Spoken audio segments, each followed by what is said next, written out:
ሰላም ውዶች እንዴት ናችሁ? አማን ናችሁ? እኔ ደህና ነኝ፣ እግዚአብሔር ይመስገን። ሁሉ ሰላም፣ ሁሉ መልካም።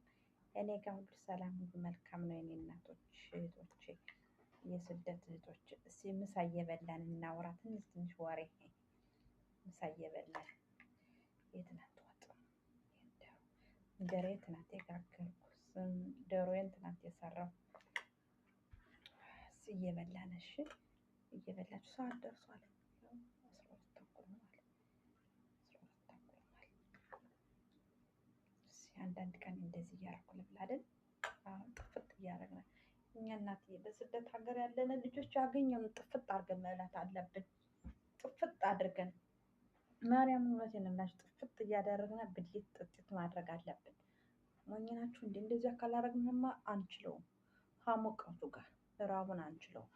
ጥጥት ብሊት በሰዓቱ ሰዓት ማሳለፍ የለብንም።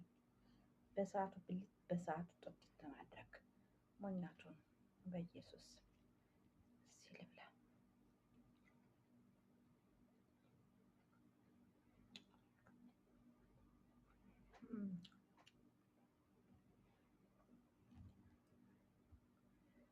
እንጀራ የስንዴውን እንጀራ ነው እንደዚህ አሞናሙኝ የምጋግረው።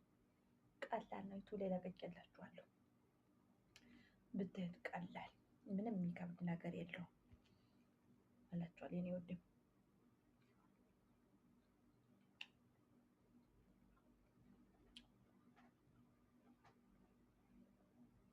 ፍንጭር ፍንጭር ካረጋችሁ ብልት ጉርስ ማንም ሰው አትጠብቁ።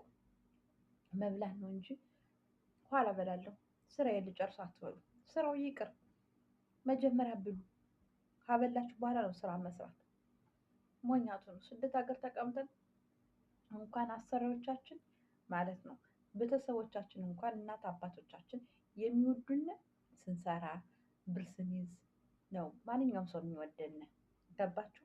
ብር ካደለነ ካታመምነ ብር ኑሮነ እኮ ካታመምነ የሚጠራነ ሰው ብዙ ነው። ገባችሁ?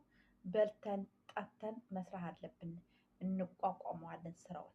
ካልበላን ካልጠጣን ግን መቋቋም አንችልም፣ እንደክማለን። እና በስደት ሀገር ያላችሁ እህቶች እየበላችሁ እየጠጣችሁ መስራት አለባችሁ። እውነቴን ነው የምላችሁ። ስለምታበረታችሁ ደግሞ በጣም ነው የማመሰግን። በጣም ነው የምወዳችሁ የኔ እናቶች። በጣም አመሰግናለሁ። ትንሽ ነው የቀረ ላይቭ ላይ ልገባ ማለት ነው እና ምሳ